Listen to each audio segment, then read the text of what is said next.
What's up everyone, Super Nerd Daniel coming at you with more of my coverage of the Pokemon Sun postgame. In the last episode, we decided to go after the Tapus, and despite the really strong fight that Tapu Fini put up, I actually did manage to capture the rest of the Tapus, so it's all good. We got that done. Now, we're going to be going after something pretty special here, but I want to show off a little something first. This dude here in the Pony Island Seafolk Village Pokemon Center.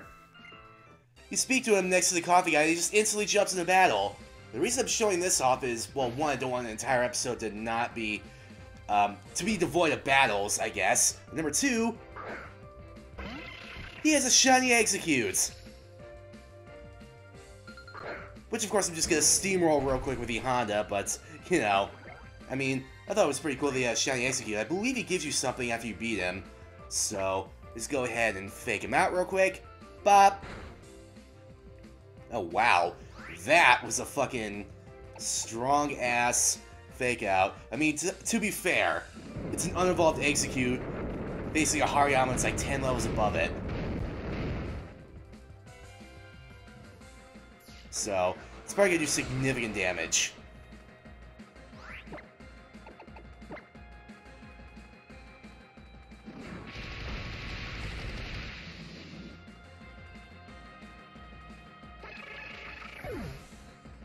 Hey, there we go. There goes the shiny Exeggcute. Got $3,300 from him, but more importantly, in just a moment, we get a nugget. Nice. Let's go for an easy 5G. And another nugget, another easy 5G. I believe he just gives you like 6 nuggets, one for each of his Exeggcute. So basically, you're making like, it was like $5 each, so at least a good 30,000, something like that.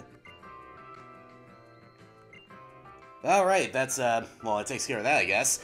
But anyway, now on to the main event, the actual thing I wanted to make this video for. So be right back as we head to the Altar of the Sun. Alright kids, we're back here at the Altar of the Sun. Now I'm going to show you how in the post-game you can get another Cosmog for your very own. Now, 2 things you have to do.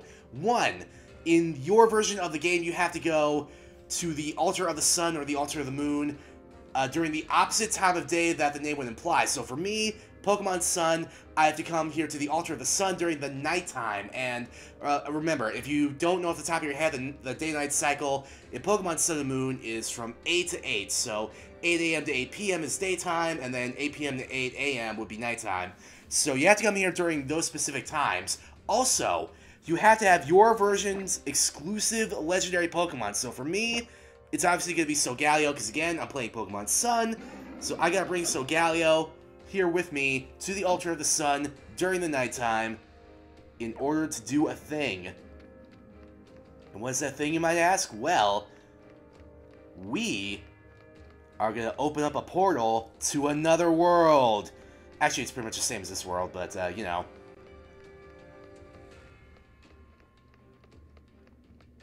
As soon as we get up the fucking horrendous amount of stairs here. Here we go. Oh, look at that. There appears to be an ultra wormhole. Beyond the distortion, you can see what looks to be another world. Will you go there? Yes. Alright.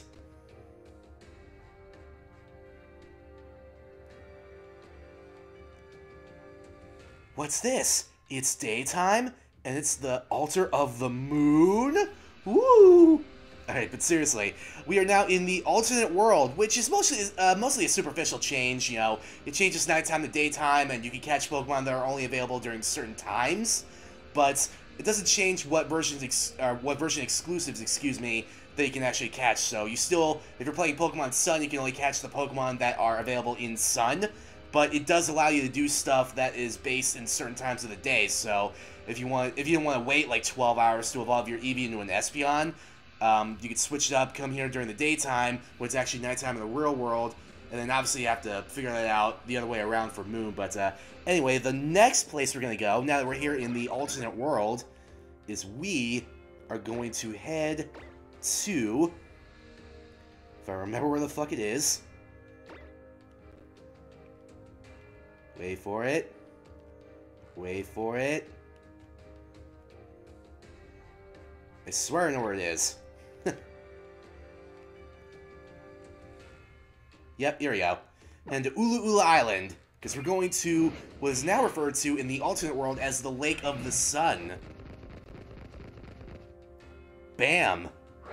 Alright, here we go. Solgaleo suddenly roared towards the sky! Ooh, shit. Another Pokemon appeared from somewhere.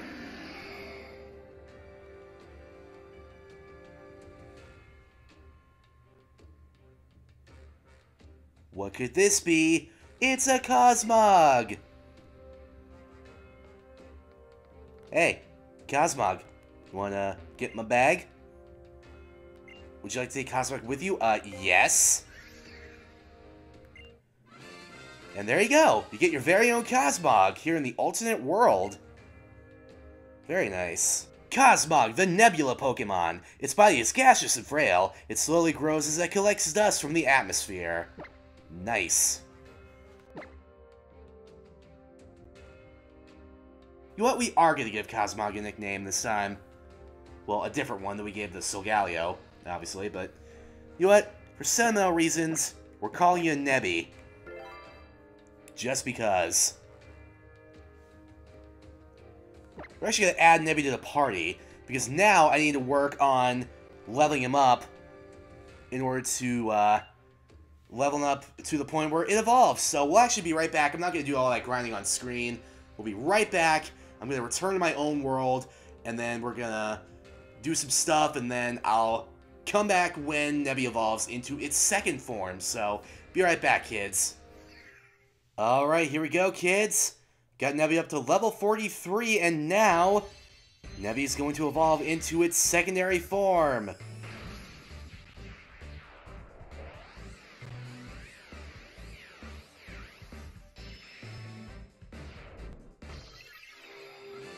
Cosmoem! Of course, this is the form we saw it take in the story after Lucamina used it to open the Ultra Wormhole. It's basically in stasis right now.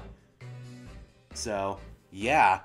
Oh, and full disclosure, I have Nebby on my copy of Moone right now, because ultimately you will need to have the other Pokemon game in order to get the other legendary based on the one that you had originally. So, like, for me, because I had Sunne, Cosmog would eventually evolve into Cosmoem either way, but it evolves based on the game that it's on, not based on, like, you know, whether you're in the alternate world or the time of day or anything. So for me, for Sunne, it would evolve into Solgaleo, which I obviously already have. So I would have to trade it over to Moone, which I did, in order to evolve into Lunala. But anyway, let's take a look at Cosmoem's Pokédex entry. Or at the very least, we're going to look at the Moone entry, because we're on Moone right now, like I said. Cosmoem, the Protostar Pokemon. Look at that weight. Fucking 2,204 pounds. Lily must be some kind of superhuman to have carried Cosmoem around in her fucking bag during that entire time through the vast Pony Canyon. What the fuck? There's something accumulating around the black core within its hard shell. People think this Pokemon may come from another world. That's because it does. And of course, Cosmoem, upon evolving, will learn Cosmic Power, but it never learns any attacking moves. The only time it'll learn attacking moves is when you eventually evolve it into a legendary Pokemon, either Solgaleo or Lunala. Other than that, it just has Splash as its regular first move. It eventually learns Teleport as Cosmog, and then it learns Cosmic Power as Cosmoem. Alright, and we're back. At level 53, Cosmoem is going to evolve.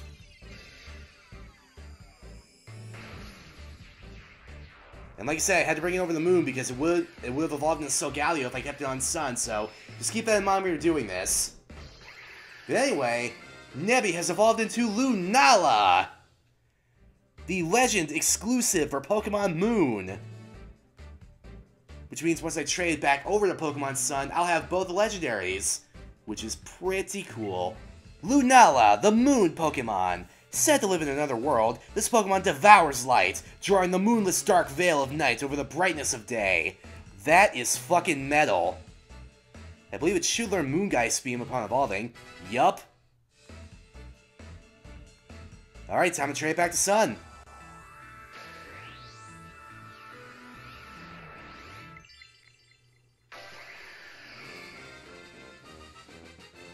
Welcome back, Nebby. Welcome back. It is said to be a female evolution of Cosmog. When its third eye activates, away it flies to another world. Nice. Alright, I think that's going to do it for this episode of the Pokemon Sun postgame. Bit of a shorter video, but I needed a bit of a refresher after that horrendous fucking Tapu hunt in the last episode, so you'll have to forgive me. In the next episode, we'll do something a bit more battle-oriented, I promise. But, thank you for joining me for this episode. Hopefully you enjoyed it, and hopefully you'll join me for more of my Pokemon Sun and Moon postgame coverage. Give it a like if you liked it, subscribe for more in the future, but until then, take care everyone. I'll catch you later. We gotta do it once, for old time's sake. Super Nerd Daniel, out.